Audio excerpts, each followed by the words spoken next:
All right, Shalom.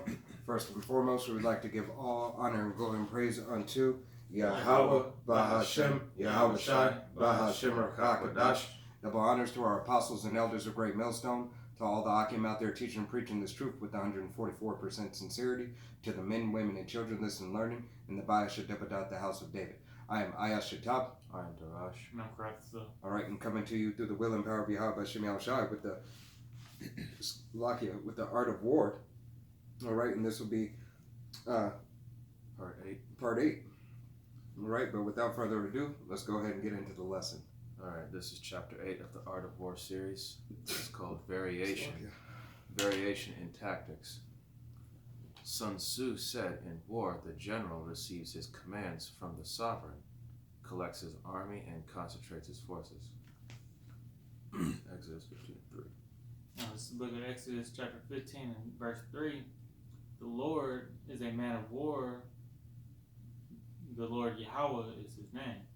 So, like it says, the general receives his commands from the sovereign, and the sovereign is the supreme, the one who's all the way at the top. That's Yahweh, and his general would be his only begotten son Yahweh Shai, and his army would be the nation of Israel.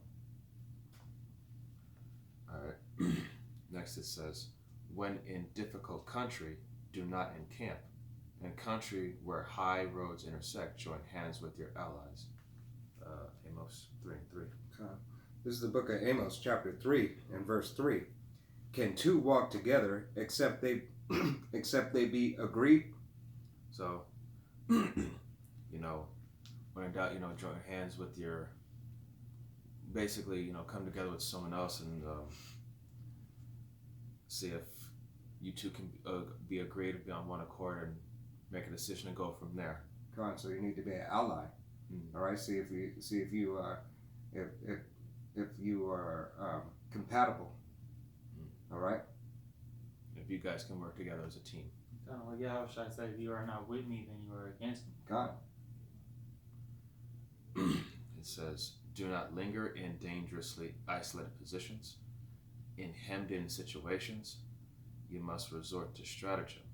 In desperate position, you must fight. 2 Corinthians 6 and 14. 2 Corinthians 6 and 14. Be ye not unequally yoked together with unbelievers, for what fellowship hath righteousness with unrighteousness, and what communion hath light with darkness? So, be not unequally yoked. That means that you and this other person don't agree. You don't see eye to eye. You're not on one accord. So it's going to cause disagreements and arguments and strife. So it's going to cause destruction. Mm-hmm. All right. That's why Yahweh Bashem Yahweh Shai tells us, not to follow after false prophets. All right. You don't follow after false prophets because you're unevenly yoked. All right, they're teaching abominable things that are going to lead you to death and not salvation. All right, it says here, there are roads which must not be followed, armies which must be not attacked, towns which must not be besieged, positions which must not be contested, commands of the sovereign which must not be obeyed. Proverbs 3 and 5. This is the book of Proverbs, chapter 3, and verse 5, and it reads, trust in Yahweh with all thy heart, and lean not upon thine own understanding. So when it said right here, commands of the sovereign which must not be followed, so you would rather disobey Yahweh Hashem Yahweh Shai? That's, leaning upon your own understanding. So, and we're not supposed to do that. We're supposed to trust in Him always. Khan. And what, matter of fact, can you read that again, Slakia? There are roads which must not be followed, armies which must be not attacked, towns which must not be besieged, positions which must not be contested, commands of the sovereign which must not be obeyed. All right, and this is more so talking about men. All right, your generals and stuff of men. All right, but this is a spiritual lesson, all right, and how this goes with the spirit, All right, because as the beginning, Yahweh Hashem Yahushua is a man of war. All right, so the spirit of war belongs to him as well. All right, so you don't follow after false doctrine. You don't follow after false prophets. All right, if you see a brother going off, that is in the faith, in the truth, and he starts going left, all right, you no longer can. You're not evenly yoked with that man anymore. All right, either Yahweh Hashem Yahushua had him. Slaki, it's not maybe. Yahweh Hashem Yahushua had that man go astray. All right, he was given unto wayward doctrine. All right, so that's it. When it says sovereign, and we're looking at Yahweh and Yahweh being the sovereign, all right, and Yahweh being the general, all right. We know that they are on one accord, all right, one accord, and there's never a disagreement, all right, because Yahweh sends out the command and it gets done. Yahweh they are on one accord. And also, roughly paraphrasing, the Most High rules in the kingdom of men. The general who thoroughly understands the advantages that accompany variation of tactics knows how to handle his troops. The general who does not understand these may be well acquainted with the configuration of the country, yet he will not be able to turn his knowledge into practical account.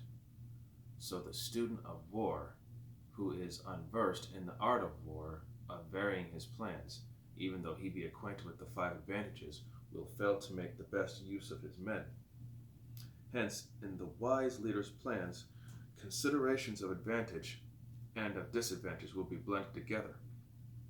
If our expectation of advantage be tempered in this way, we may succeed in accomplishing the essential part of our schemes. If, on the other hand, in the midst of difficulties we are always ready to seize an advantage, we may extricate ourselves from misfortune, reduce the hostile chiefs by inflicting damage on them, and make trouble for them, and keep them constantly engaged, hold out specious allurements, and make them rush to any given point. The art of war teaches us to rely not on the likelihood of the enemy's not coming, but on our own readiness to receive him, not on the chance of his not attacking, but rather on the fact that we have made our position unassailable. Sirach. Add this statement in real quick. That is being prepared for the Lord to come. Having that lamp trimmed and oiled up. God. This is Ecclesiasticus chapter 34, verse 8. It says, "The law shall be found perfect without lies, and wisdom is perfection to a faithful mouth. A man that traveled knoweth many things, and he that hath much experience, will declare wisdom. He that hath no experience knoweth little, but he that hath traveled is full of prudence." When I traveled, I saw many things, and I understand more than I can express. I was oftentimes in danger of death, yet I was delivered because of these things. And that's talking about wisdom gained from experience. Like it says back on 6, so the student of war who is unversed in the art of war of varying his plans, even though he may be acquainted with the 5 advantages, he has the knowledge, will fail to make the best use of them, but he doesn't have the experience. So with wisdom comes experience and knowing, what you've been through, what you've done, and learning from it, to grow from it, to be better. And we got this experience right here. I'm just going to pull this real quick. This is book of Romans, chapter 15, verse 4. "For whatsoever things were written aforetime were written for our learning, that we through patience and comfort of the scriptures might have hope." God. Hey, the patience. The patience is a part of that experience. Kind of like where learning means experience. God. And you have to look at it for its entirety. Yahweh Shai, all right, and men that came before us wrote and was inspired by Yahweh. All right? Yahweh himself is the ultimate experience. All right? He comes from a time where there is no time. You know? So all things consist of him and by him and for him. All right? All right. There are 5 dangerous faults which may affect a general. 1. Recklessness, which leads to destruction. Go and pull Proverbs 16 and 18. This is the book of Proverbs, chapter 16 and verse 18. Pride goeth before destruction, and a haughty spirit before a fall. So, being prideful, thinking that you're above and better, thinking that you can't do no wrong, that pride is going to blind you, and it's ultimately going to lead to your downfall. And you see that right here in this society with our chief enemy, Esau Edom. He's so, puffed up with his own pride, thinking that, his world's going to last forever, and then thinking that no one else is going to be able to stand against him. But the scriptures tell us different. 2. Cowardice, which leads to capture. Proverbs 29:25. This book of Proverbs, chapter 29, verse 25. The fear of man bringeth a snare, but whoso putteth his trust in the Lord shall be saved. So, when you have the Lord on your side, you have nothing to fear. But when you let that fear overtake you, the fear of men, that's a big weakness, and it's going to lead to you. It's going to lead to you falling into snares. It's a big weakness. Next is a hasty temper, which can be provoked by insults. That's number 3. Go ahead. Ecclesiastes 7 and 9. Ecclesiastes 7 and 9. This is a book of Ecclesiastes, chapter 7 and verse 9, and it reads, Be not hasty in the spirit to be angry, for anger raiseth for anger resteth in the bosom of fools. So, if you're quick to anger, which means you're quick to make mistakes, and that's going to eventually lead to your defeat. So, and the scriptures tell us that we're to be slow to anger, which means to hold our peace, keep that patience. Don't let ourselves get too riled up over something if we just think things through. You're quick to judge a matter unrighteously because you didn't even think it through.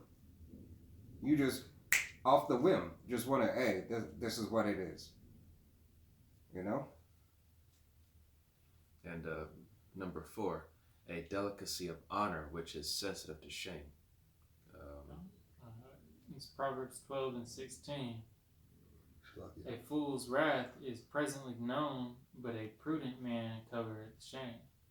So, when it's talking about delicacy of honor, which is sensitive to shame, it's talking about disrespect, basically. And a fool's wrath is presently known when he takes an insult to his honor, and a prudent man would cover his shame, which means that he's able to be evenly tempered and he doesn't let it get the better of him. He knows how to control that.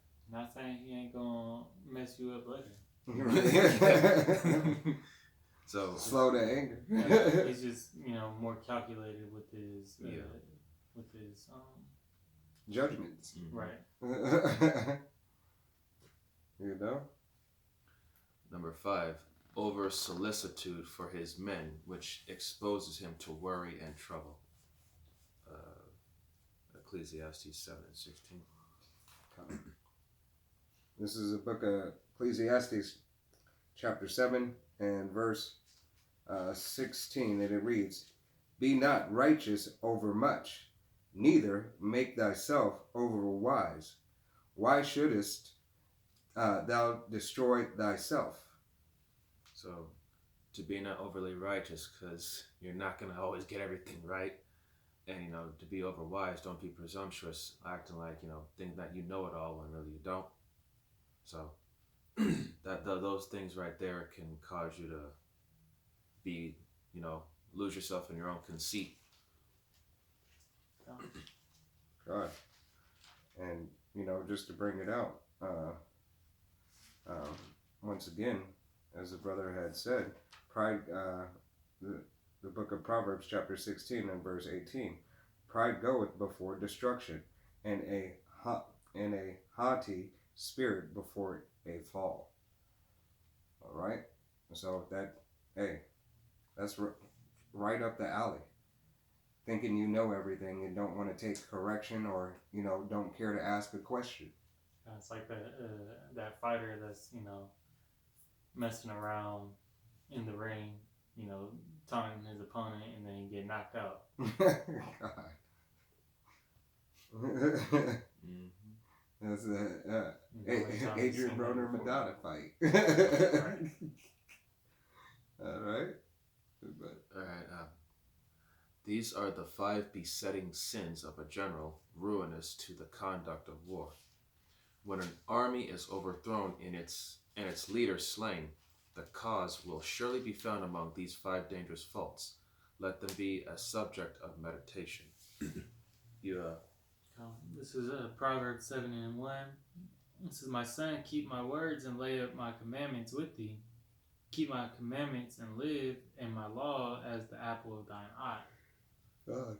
So, keep the commandments because they are a treasure unto you. And, make them the apple of your eye. Make them of the utmost importance. Keep them on your mind at all times because they're what's going to lead you to victory. That's why we meditate upon them daily. You got to know the rules to play the game, Mm-hmm. Anything else? No. We're good. All right, so that was Chapter 8, Variation and Tactics of the Art of War series. I hope this lesson was edifying to the body and to the elect sheep out there that are scattered abroad. I'd like to give all honor, glory, and praise unto Yahweh, Bahashem, Yahweh Shai, Bahashem Rakakodash. Double honors and respect to the elders and the apostle of Great Millstone. Peace and blessing to the fellow Akim and Aqua that are preaching, teaching, and listening and learning with all truth and sincerity. And to the elect house of David, we give you our utmost and sincere salutations. See you on the next lesson, Lord willing. Kwam Yasharallah wa Ababa.